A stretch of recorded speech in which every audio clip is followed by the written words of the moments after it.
Hello guys and welcome to an all new Couchisode. Today we're going to be talking about some psychological football management games. A game that shows you how conflict can be a great teacher. And many other great games of our era, so stay put, we'll be right back.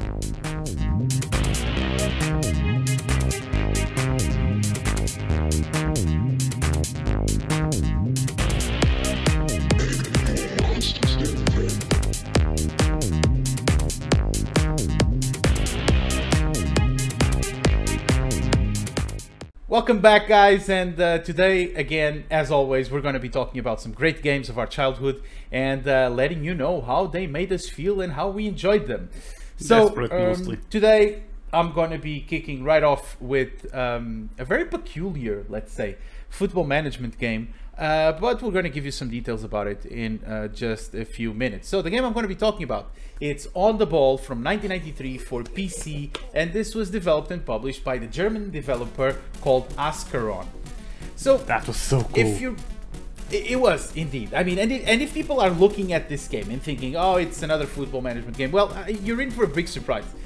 While superficially it looks and plays like a football management game, contrary to its counterparts, it's not a game that runs purely on statistics and numbers. Yeah. I would actually say it runs more on emotions than anything else. But how does a game run off emotions, you might ask? Well, it doesn't run quite on emotions, practically, but it puts psychology in the middle of it. So, for example, in this game, while managing your team, and obviously you start with an English team, while managing them, for example, you will know that one of your players has a certain level of stamina and ability, but the game could also tell you that he just got married and this influenced his happiness. So the player now feels quite happy because he got married, and not just because you put him playing or you set him on the initial team when you have a big match or anything like that. Your ability as a manager will also be necessary because you would also have to be a great leader. For example, you will have to give speeches to the team during halftime of the matches, criticizing what was bad and praising what was actually right. So what you will say will actually influence the performance of the players during the second half. This is a big turnaround on what we saw so far on football management games, because most of it, as I said initially, was depending on statistics and depending on how the players could actually move forward based on your suggestions on whether you put them to play, you would give them a salary raise. Here it takes a whole new level of that. This was such a great game that, despite me having no real knowledge of football strategies and stuff like that back in the day, it didn't really matter because you don't really need it. I remember in my experience quite well, this was like playing a point-and-click adventure where you had to select the right dialogue or the action to move through, and this was no different here. You would have to do these kinds of choices to influence how the team would behave, and obviously directly impacting your success. Now, one thing I can't mention about this game is obviously that this was a non-licensed game, so you would have no real player names here. However, this was good because it would take your personal experience of watching other teams and your own, and trying to find out who actually were the best players of the league. So there was no, household names like Giggs, Cantona, Van Basten. That didn't really exist there because all the names were fake. So it would take you a little bit of experience and game time to actually understand who are the good players and who you should be paying attention to. Yeah.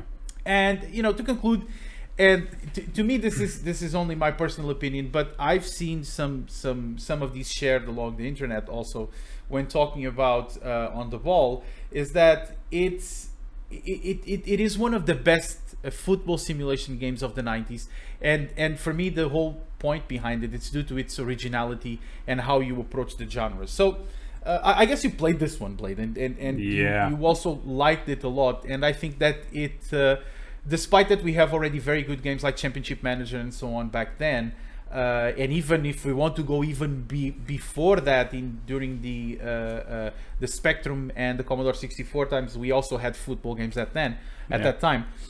The question is, this was very different than what we used to see. I think I told you before that in this game I was completely traumatized with an event that I sent my team to the Champions League, and I got a message back that the team died in a plane crash. And I said I would have to try the game so that I could kill the whole team, because I never actually experienced that. It's still true. I haven't experienced any of that in the game, but I do remember some of these psychologically affecting events that would happen, such as the marriages and obviously the speeches and so on and so forth.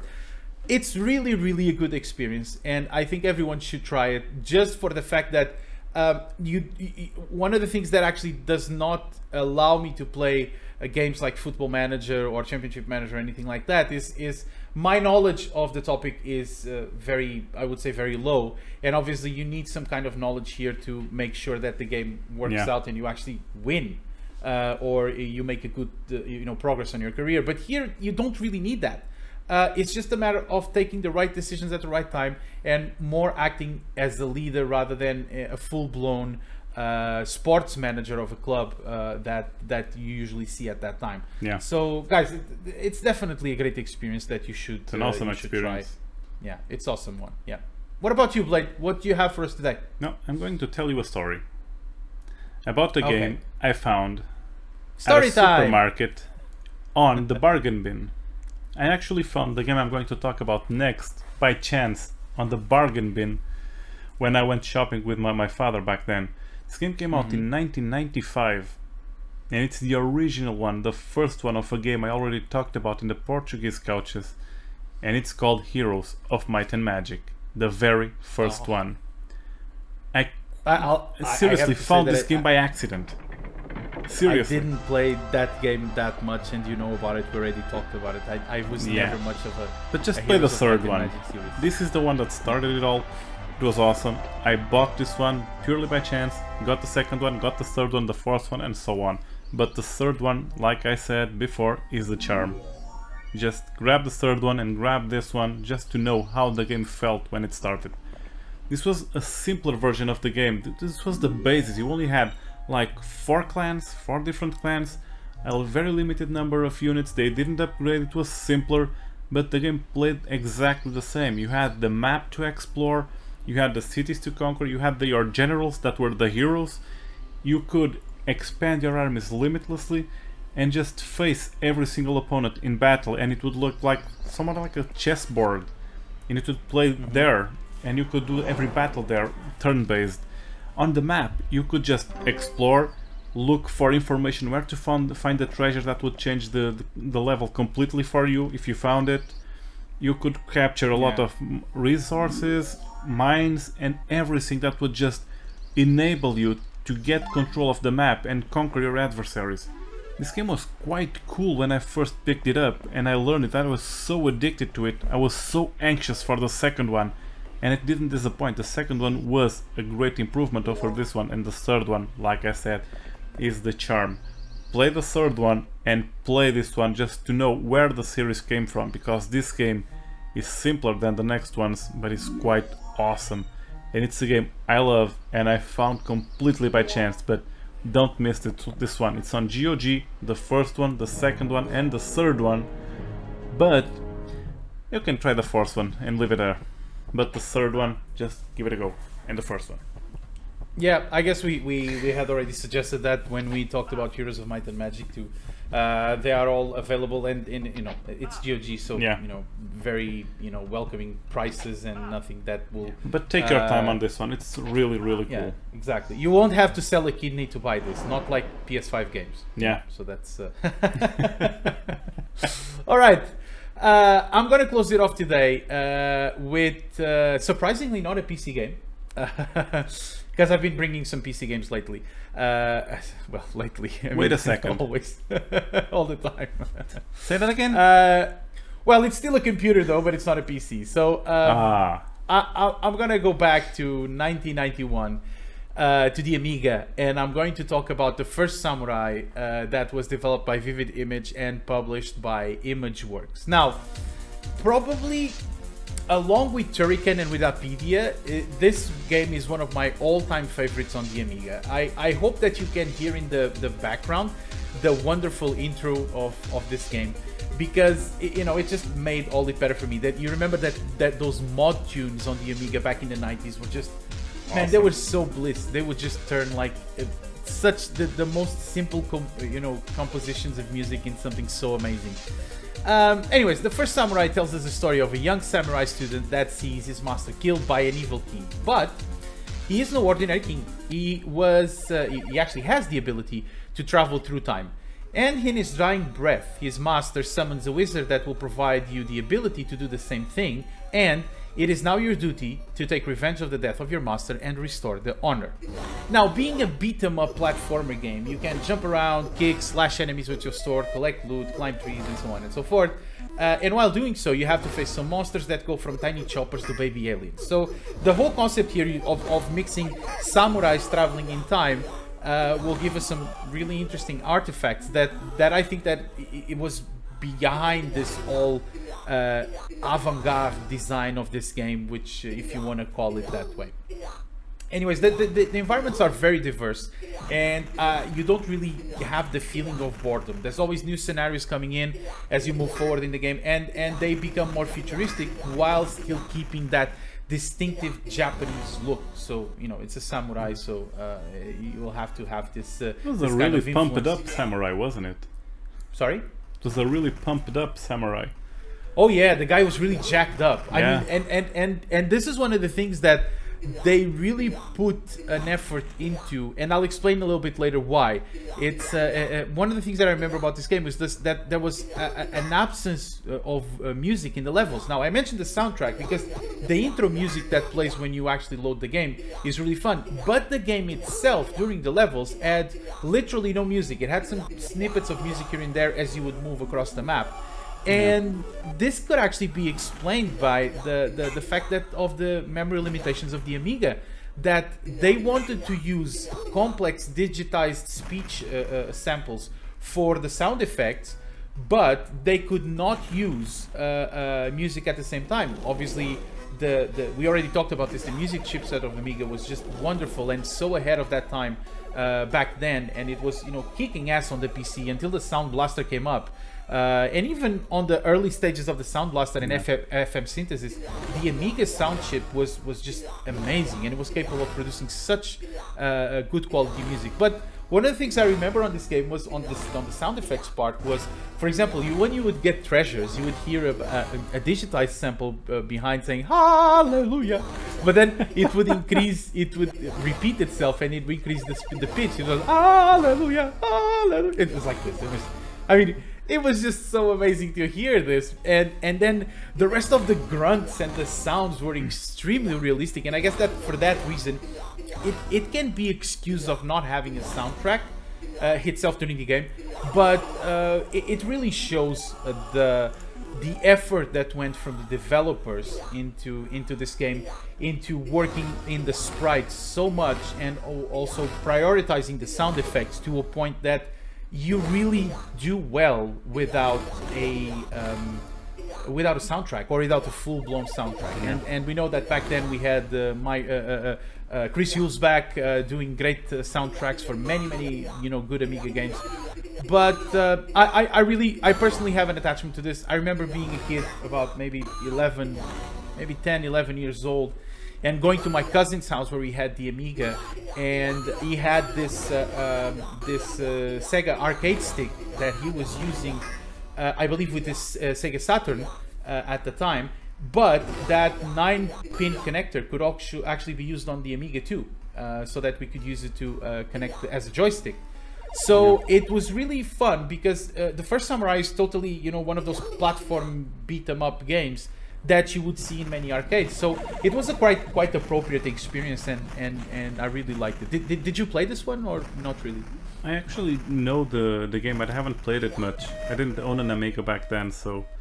Well, you have an Amiga now. This is one of those that you really have to try, and another one from my list. Give it a go. Yeah, this one is really amazing, and I think it shows that once again, I mean, the Amiga for me, it dominated the early 90s, and I had a PC back then. I only had a PC and an NES clone, and I mean, this was the real deal. That's why I would spend all my weekends at my cousin's house just playing games on the Amiga, because it was so really much awesome. better than anything we've seen before. It was so much better. So yeah, so this is one of those that unfortunately it's for the Amiga, so not available in any digital platforms, but I know that there's some sources out there that can provide you this game. You hear that little bird? Look! Cuckoo! It's the bird of DCMA content takedown because we're talking about software piracy. Nah, we're just talking about Google. Everyone uses Google. Seriously. Oh, okay. Oh, so the bird Google. Ah, okay, fine. And here I was, here I was so worried that we would get demonetized. We are not yet monetized anyways. Yeah. Who cares? Who cares, right? Yeah. I mean, that's a good thing, right? We are not monetized, so we can pretty much do whatever we want. Yeah. Up to a certain level anyways. All right, guys. So, I'm going to close this off today. Yeah. And just shush. Once again... Shush.